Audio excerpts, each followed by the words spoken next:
વિદ્યાર્થી મિત્રો નમસ્કાર. ધોરણ 11 પદ્યપાઠ 3 વર્ષાવર્ણન એ જોઈશું. મહર્ષિ વેદવ્યાસે 18 પુરાણોની રચના કરી છે. મહર્ષિ વ્યાસ, તો વ્યાસજીનું પૂરું નામ છે કૃષ્ણ દ્વૈપાયન વેદ વ્યાસ. કૃષ્ણ એટલે પોતે કાળા હતા. દ્વૈપાયન એટલે તેમનો જન્મ દ્વીપ ઉપર થયેલ હતો અને તેમણે ચારેય વેદોનો અભ્યાસ કરેલો એટલે વેદવ્યાસ કહેવાયા. તો તેમણે 18 પુરાણોની રચના કરી છે. 18 પુરાણોમાં ભાગવત પુરાણ ઉત્તમ મનાય છે. કથાકારો જે કથા કરતા હોય છે એમાં જે રામાયણ અને ભાગવત પુરાણ આની કથા વધુ થતી હોય છે. શ્રી કૃષ્ણ ભગવાનની તેમાં લીલાઓ છે. તો ભાગવત પુરાણમાં કુલ 12 સ્કંદ અને 18,000 શ્લોક આવેલા છે. ભાગવત પુરાણના 10મા સ્કંદના 20મા અધ્યાયમાં વર્ષા અને શરદ ઋતુનું સુંદર વર્ણન પ્રાપ્ત થાય છે. તેમાંથી વર્ષા ઋતુને લગતા 7 શ્લોકો અહીં લેવામાં આવ્યા છે. વર્ષા ઋતુનું આગમન થતાં વાદળની ગર્જના અને વીજળીના ચમકારાથી આકાશ છવાઈ જાય છે. વાદળોમાંથી જળની ધારાઓ વરસવા લાગે છે. વરસાદનું આગમન થતાં ધરતી સુંદર બનીને શોભવા લાગે છે. ધન ધાન્યથી ભરપૂર ખેતરો જોઈને ખેડૂતો ખુશ થઈ જાય છે. જળચર અને સ્થળચર પ્રાણીઓ એકદમ નવું રૂપ ધારણ કરે છે. ચારે બાજુ નવું ઘાસ ઉગી નીકળે છે. તેથી રસ્તાઓ ઢંકાઈ જાય છે. વર્ષાનું આગમન મયુરો માટે તો ઉત્સવ બની જાય છે. તેઓ મધુર ટહુકાઓ કરીને પોતાની ખુશી વ્યક્ત કરે છે. મયુરો અહીંયા ઉમતા ખાતે તો છે જ, એટલે ખેતરમાં જઈએ એટલે ખ્યાલ આવે તો એમની સોળે કળાએ એ ખીલી ઉઠે છે. તો આ કાવ્યની ખૂબી એ છે કે તેમાં વર્ષા ઋતુનું વર્ણન અત્યંત સુંદર શબ્દોમાં થયું છે. અહીં ઉપમા અલંકારનો પ્રયોગ રમણીય છે. વળી ઉપમાન તરીકે પસંદ કરેલા પદાર્થો ખૂબ જ આકર્ષક છે. જેમ કે ત્રીજા પદ્યમાં રાત્રિના પ્રારંભે અંધારામાં ચમકતા આજ્ઞાઓને પાખંડી લોકો સાથે અને નહીં દેખાતા ગ્રહોને વેદો સાથે સરખાવ્યા છે. કલિયુગમાં પાપનું સામ્રાજ્ય પ્રવર્તે છે, તેથી પાખંડીઓનો પ્રભાવ જોવા મળે છે, જ્યારે વેદો સાવ ભૂલાઈ જાય છે. 6ઠ્ઠા શ્લોકમાં ઘાસથી ઢંકાઈ ગયેલા માર્ગોને અભ્યાસના અભાવે વિસરાઈ ગયેલા વેદ જ્ઞાન સાથે અને 7મા શ્લોકમાં વાદળોના આગમનથી હરખાઈ ગયેલા મયુરને ગૃહસ્થ લોકો સાથે સરખાવવામાં આવ્યા છે.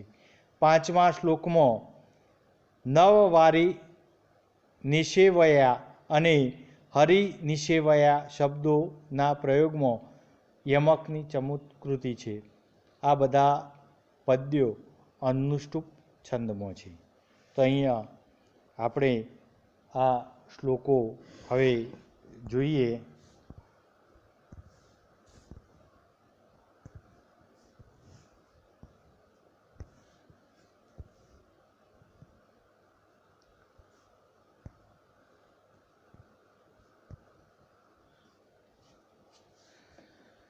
તતઃ પ્રાવર્તત પ્રાવૃટ સર્વ સત્વ સુખપ્રદા વિદ્યુતમાન પરિધિ વિસ્ફુર્તિ જન પસ્તલા. અહીંયા એનો અન્વય તો દરેકે અન્વય પણ લખી લેવો. તત સર્વ સત્વ સુખપ્રદા વિદ્યુતમાન પરિધિ વિસ્ફુર્જિતન બસ્તલા પ્રાવૃટ પ્રાવર્તત. તો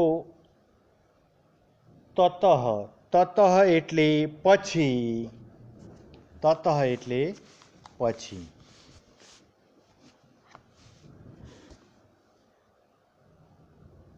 પ્રાવર્તત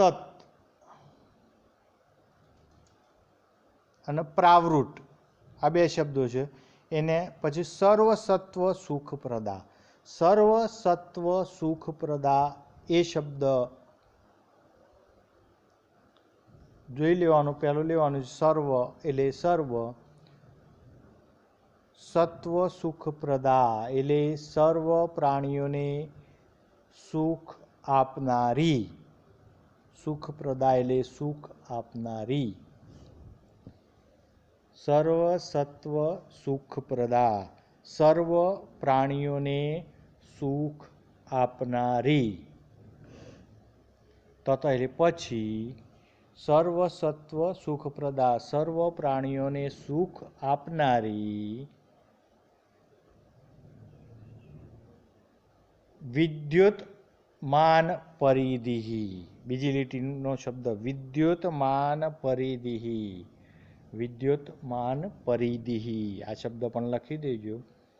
ચમકતા તેજો વર્તુળ વાળી, ચમકતા તેજો વર્તુળ વાળી.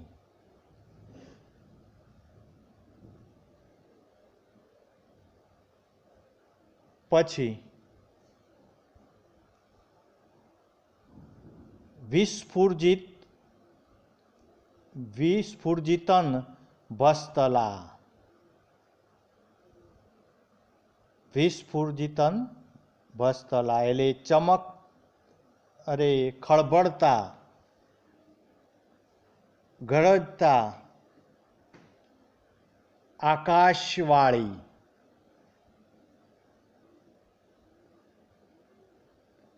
નભસ્થલમ, નભ એટલે આકાશ, સ્થલમ નભસ્થલમ એટલે આકાશવાળી. તો ખળભળતા ગરજતા આકાશવાળી.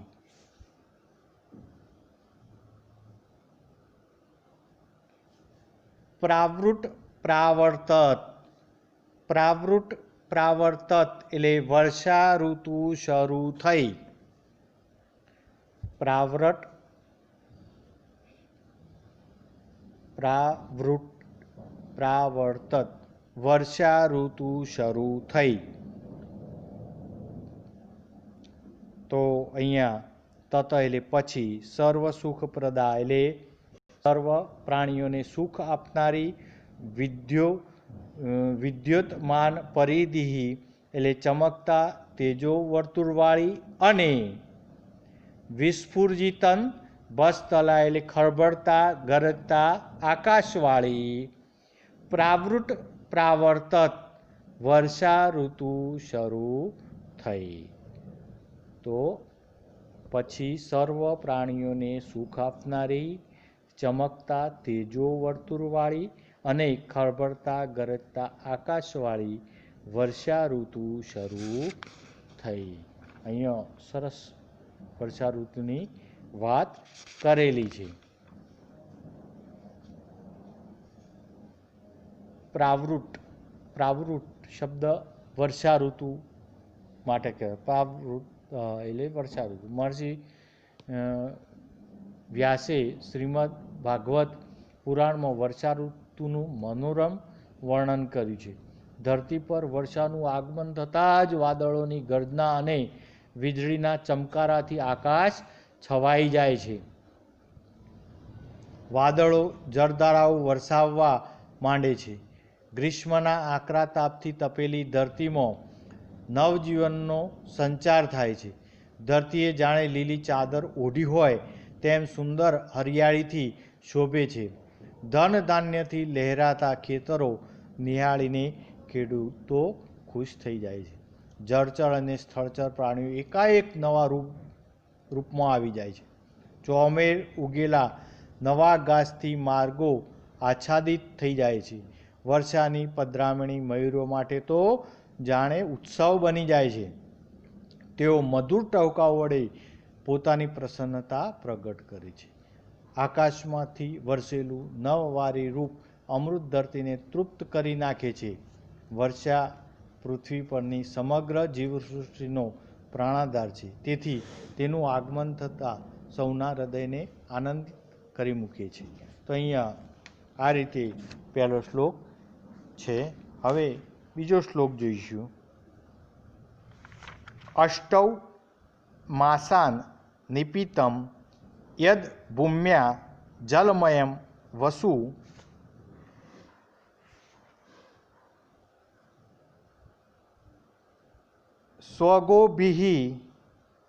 સ્વગોભીમ શબ્દ છે અહીંયા, એટલે સ્વગોભિ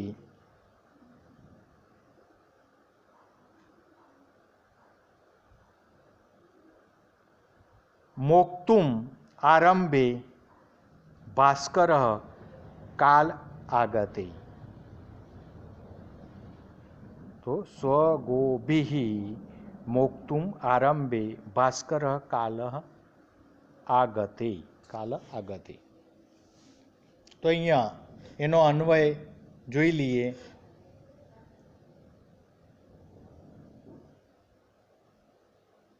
તો કાલે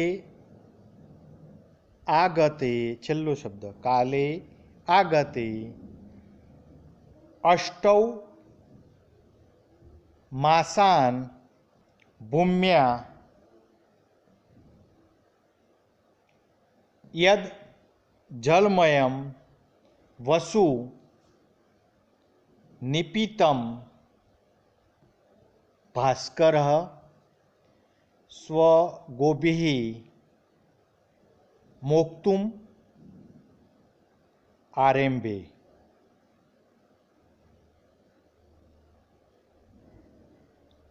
તો અહીંયા કાલે આગતે છેલ્લો શબ્દ છે. કાલ આગતે, કાલ એટલે સમય. સમય આવ્યો ત્યારે. કાલ આગતે સમય આવ્યો ત્યારે.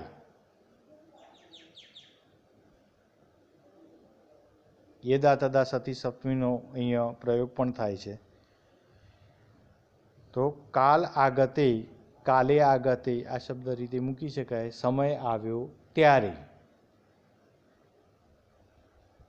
અષ્ટૌ એટલે 8, માસાન એટલે મહિના.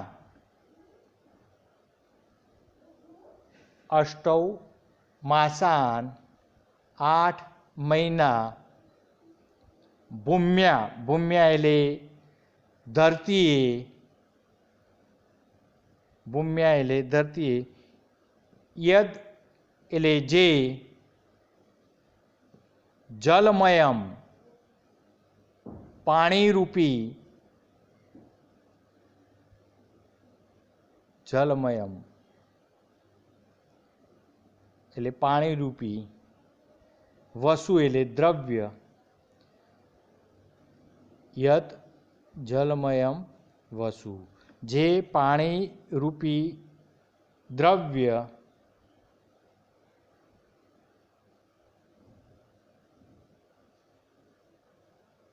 નિપીતમ, નિપીતમ એટલે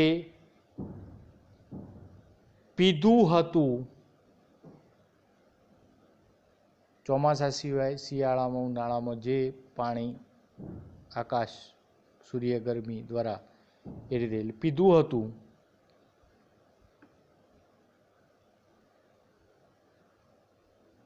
ભાસ્કર તેને સૂર્યે,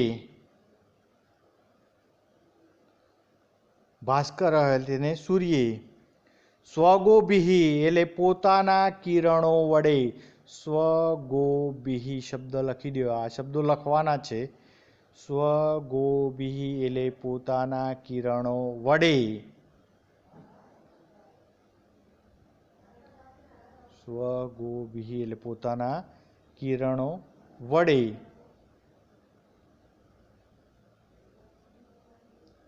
મોક્તુમ આરંભે, મોક્તુમ આરંભે એટલે છોડવાની શરૂઆત કરી. મોક્તુમ આરંભે એટલે છોડવાની શરૂઆત કરી. તો કાલ આગતે સમય આવ્યો ત્યારે, અષ્ટૌ માસાન 8 મહિના, ભૂમ્યા એટલે ધરતીએ, યત જલમયમ, યત જલમયમ એટલે જે પાણીરૂપી, યત જલમયમ વસુ એટલે જે પાણીરૂપી દ્રવ્ય, નિપીતમ પીધું હતું, તત તેને ભાસ્કર એટલે તત શબ્દ વધારણ મૂકવાનો, ભાસ્કર એટલે સૂર્યે, સ્વગોભિ એટલે પોતાના કિરણો વડે, મોક્તુમ આરંભે એટલે છોડવાની શરૂઆત કરી. તો સમય આવ્યો ત્યારે 8 મહિના ધરતીએ જે પાણીરૂપી દ્રવ્ય પીધું હતું તેને સૂર્યે પોતાના કિરણો વડે છોડવાની શરૂઆત કરી. હવે શ્લોક નંબર 3. નિશા મુખેષુ ખગોત્યા ખદ્યોતા સ્તંસા ભાંતિ ન ગ્રહા. નિશા મુખેષુ ખદ્યોતા સ્તંસા ભાંતિ ન ગ્રહા યથા પાપેન પાખંડા નહિ વેદાહ કલૌ યુગે. ખદ્યોત ત્યાં અહીંયા છે શબ્દ, એક ખાસ જોઈ લેવાનો છે, પૂછાય પણ. ખદ્યોત એટલે વરસાદમાં અંધારામાં ચમકતો કીટક, જેને આગિયો કહે છે. અંધારામાં એકદમ પ્રકાશિત થાય. આગિયો ઉડે ત્યારે તેની પાંખો ચમકતી હોય, પ્રકાશના નાના નાના બિંદુઓ ચમકતા હોય એવું લાગે છે. આકાશમાં જે રીતે નક્ષત્રો અને તારાઓ ચમકતા હોય તેમ ધરતી પર આજ્ઞાઓ ચમકતા દેખાય છે. કળિયુગમાં વેદનો પ્રભાવ નષ્ટ થાય છે અને પાખંડીઓ ચારે બાજુ જોવા મળે છે. તેથી આજ્ઞાઓની ચમકને પાખંડીઓના પ્રભાવ અને ગ્રહોના પ્રકાશને વેદના જ્ઞાન સાથે સરખાવવામાં આવેલ છે. આજ્ઞાઓનો પ્રકાશ બહુ થોડા દિવસોમાં નાશ પામે છે, તેમ પાખંડીઓનો પ્રભાવ પણ અલ્પકાલીન રહે છે, એવો ધ્વનિ અહીંયા છે. તો એનો અન્વય નિશા મુખેષુ કલૌ યુગે યથા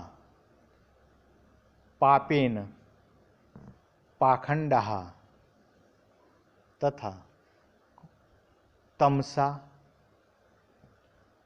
ખદ્યોતાઃ ભાંતિ અલ્પવિરામ યથા ગ્રહા તથા વેદાઃ ન હિ ભાંતિ.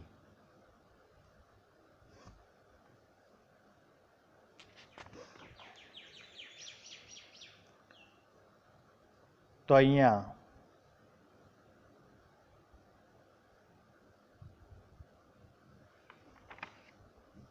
નિશા મુખેષુ એટલે રાત્રિના પ્રારંભ કાળે નિશા મુખેશુ એટલે રાત્રિના પ્રારંભ કાળે.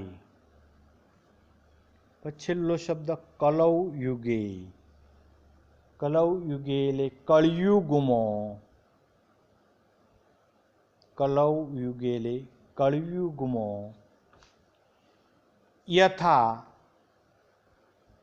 એટલે જેમ, પાપેન પાખંડા. પાપેન પાખંડા. પાપેન એટલે પાપ વડે, પાખંડા એટલે પાખંડી લોકો. પાખંડા એટલે પાખંડી લોકો. ફરીથી નિશા મુખેશુ એટલે રાત્રિના પ્રારંભ કાળે, કલૌ યુગે કળિયુગમાં, અત્યારે કળિયુગ ચાલે, કળિયુગમાં યથા પાપેન પાખંડા જેમ પાપ વડે પાખંડી લોકો.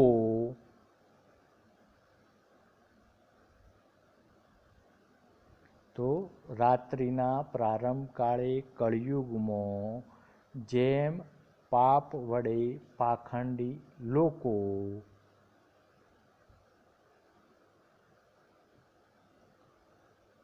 ખદ્યોતા તમસા ભાંતિ. ખદ્યોતા તમસા ભાંતિ તો તેમ તમસા એટલે અંધારામાં, ખદ્યોતા એટલે આજ્ઞાઓ, ભાંતિ એટલે શોભે છે. તેમ અંધારામાં આજ્ઞાઓ શોભે છે. તથા તેમ શબ્દ વધારાનો મૂકો. તેમ તમસા, તમસા એટલે અંધારામાં, ખદ્યોતા એટલે આજ્ઞાઓ, ભાંતિ એટલે શોભે છે. ન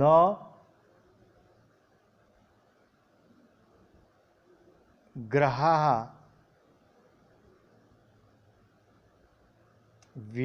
વેદાહ નહીં. ગ્રહા એટલે ગ્રહોની માફક, વેદાહ નહીં, વેદો શોભતા નથી. ગ્રહા નહીં વેદાહ, ગ્રહોની માફક વેદો શોભતા નથી. ન ગ્રહા નહીં વેદા. તો અહીંયા ગ્રહોની માફક,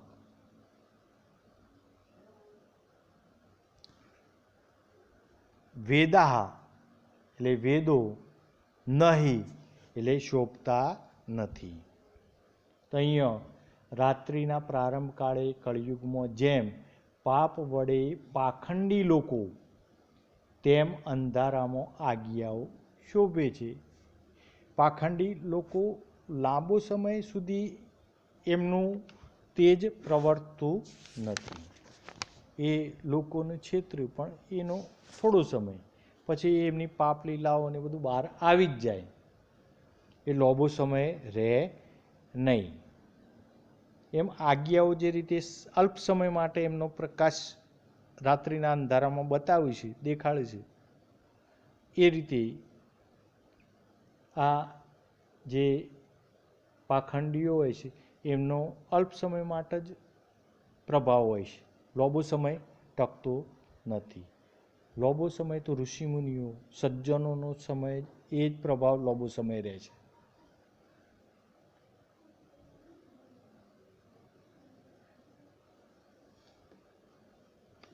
તો અહીંયા આ રીતે વાત કરેલી છે. તો રાત્રિના પ્રારંભ કાળે કળિયુગમાં જેમ પાપ પડે પાખંડી લોકો, તેમ અંધારામાં આજ્ઞાઓ શોભે છે. ગ્રહોની માફક વેદો શોભતા નથી. નહીં દેખાતા ગ્રહોની માફક વેદો શોભતા નથી. વેદો આમ એ રીતે એમનો ખોટો પ્રભાવ નથી બતાવતા. એમનો પ્રભાવ તો લાંબા સમય સુધી હોય જ છે. એટલે અહીંયા સુંદર રીતે આ રીતે વાત કરી છે. આજ્ઞાઓના પ્રકાશને પાખંડી લોકોના પ્રભાવ સાથે સરખાવવામાં આવ્યો. આજ્ઞાઓનો પ્રકાશ અલ્પકાલીન હોય છે, એ લાંબો સમય એનો પ્રભાવ હોતો નથી. એવી અહીંયા વાત કરેલી છે. આકાશમાં જે રીતે નક્ષત્રો અને તારાઓ ચમકતા હોય તેમ ધરતી પર આજ્ઞાઓ ચમકતા દેખાય છે. કળિયુગમાં વેદનો પ્રભાવ નષ્ટ થાય છે અને પાખંડીઓની વાહ ચારે બાજુ જોવા મળે છે. તેથી આજ્ઞાઓની ચમકની પાખંડીઓના પ્રભાવ અને ગ્રહોના પ્રકાશને વેદના જ્ઞાન સાથે સરખાવવામાં આવેલ છે. આજ્ઞાઓનો પ્રકાશ બહુ થોડા સમયમાં નાશ પામે તેમ પાખંડીઓનો પ્રભાવ પણ અલ્પકાલીન રહે છે એવું વાત અહીંયા કરવામાં આવી છે.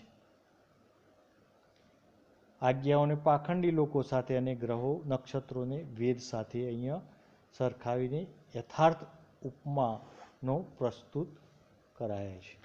તો અહીંયા આ રીતે આ શ્લોકમાં વાત કરેલી છે. હવે જોઈશું ચોથો શ્લોક.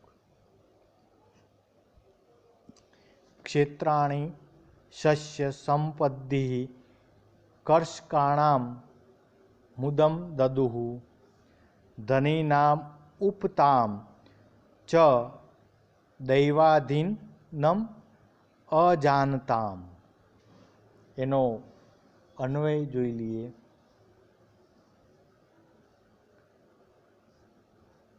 ક્ષેત્રાણી શસ્ય સંપદ્ભિ કર્ષકાણામ મુદમ દદુઃ ધનીનામ ઉપતાપમ અજાનતામ ચ દૈવાધીનમ દદુઃ. તો અહીંયા ક્ષેત્રાણી શબ્દ છે. ક્ષેત્રાણી એટલે ખેતરો. ક્ષેત્રાણી એટલે ખેતરો. શસ્ય સંપદ્ભિ એટલે ધાન્યરૂપી સંપત્તિ વડે. ક્ષેત્રાણી એટલે ખેતરો. શસ્ય સંપદ્ભિ એટલે ધાન્યરૂપી સંપત્તિ વડે. કર્ષકાણામ એટલે ખેડૂતોને. કર્ષકાણામ એટલે ખેડૂતોને. મુદમ એટલે આનંદ. મુદમ એટલે આનંદ. દદુઃ એટલે આપવા લાગ્યા. દદુઃ એટલે આપવા લાગ્યા. ફરીથી ક્ષેત્રાણી એટલે ખેતરો. શસ્ય સંપદ્ભિ એટલે ધાન્ય રૂપી સંપત્તિ વડે. કર્ષકાણામ એટલે ખેડૂતોને. મુદમ એટલે આનંદ. દદુઃ એટલે આપવા લાગ્યા. બીજી લીટી.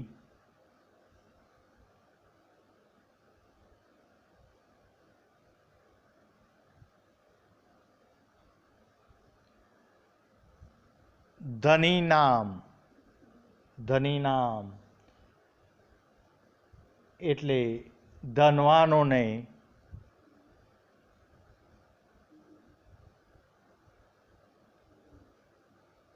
ઉપતાપમ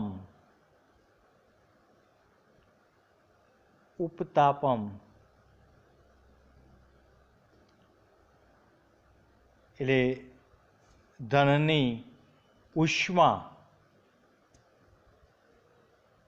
ઉપતાપમ એટલે સંતાપ એટલે ધનની ઉષ્મા. તો ધની નામ ઉપતાપમ ધનવાનોને ધનની ઉષ્મા. ધની નામ ઉપતાપમ ધનવાનોને ધનની ઉષ્મા. અજાનતામ છેલ્લો શબ્દ. અજાનતામ એટલે ન તથા ન જાણનારાઓને. અજાનતામ એટલે ન જાણતાઓને.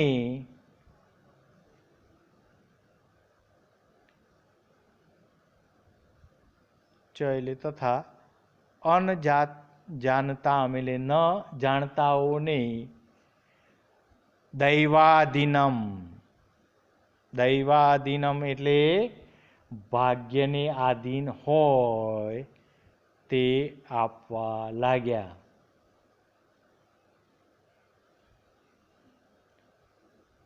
દદુ શબ્દ વારંવાર બીજી વાર લઈ લેવાનું. દૈવાધીનમ એટલે ભાગ્યને આધીન હોય તે આપવા લાગ્યા.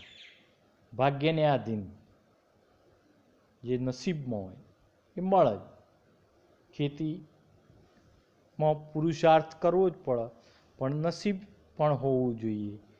દરેકના ખેતરમાં અલગ અલગ વાવેતર જે રીતે વાવો તો એ અલગ અલગ જુદું જુદું એનું ઉત્પાદન થતું હોય છે, એટલે નસીબાધીન છે. એમાં કેટલી તકલીફો, વધુ વરસાદ ના પણ પડે, અતિવૃષ્ટિ, અનાવૃષ્ટિ, વાતાવરણ, આ બધું તકલીફો ખેડૂતોને હોય જ છે. એટલે અહીંયા એની સુંદર વાત કરી છે. ખેતરો ધાન્યરૂપી સંપત્તિ વડે ખેડૂતોને આનંદ આપવા લાગ્યા છે. કેવું સરસ મજાનું ખેતર, અત્યારે અનાજ ખેતરમાં જે વાયેલું હોય કેવું અત્યારે લહેરાતું હોય, કેવું આનંદ થાય એને જોઈને. જેમ પોતાનું બાળકને ઉછેરીએ છીએ એમ ખેડૂતો દર સિઝનમાં ખેતીનો પાક ઉછેરતા હોય. તો ખેતરો ધાન્યરૂપી સંપત્તિ વડે ખેડૂતોને આનંદ આપવા લાગ્યા. ધનવાનોને ધનની ઉષ્મા તથા ન જાણતાઓને ભાગ્યને આધીન હોય તે આપવા લાગ્યા. તો અહીંયા આટલા સુધી આપણે પાઠ 1માં જોયું છે. શબ્દાર્થો દરેકે લખી અને તૈયાર કરી દેવાના. જય સચ્ચિદાનંદ.